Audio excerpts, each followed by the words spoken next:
I'm biased, I'm trained psychologist, and so I love research. I love gathering data.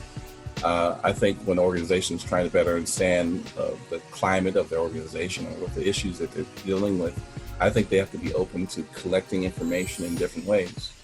When leadership goes around and talks to their employees and assuming they feel comfortable to share their experiences, or management to talk about, hey, what's going on? What are the biggest challenges? What do you think is the number one challenge that my organization is dealing with?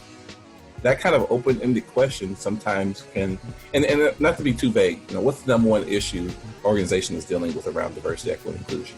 That might be a really basic question that you go out to your organization and ask them and have some conversations about it, right? And you might do that through a survey, you might do that in conversation, but part of the challenge is sometimes organizations, depending on the culture, will value certain kinds of information over others, meaning they'll see data, only really good data is survey data, right? And interviews are somehow not as important. They're both valuable.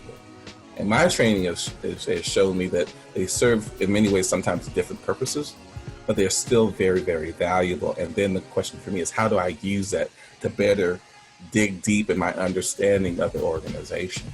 And so to me, that's one of the first steps, and taking the time to do it right.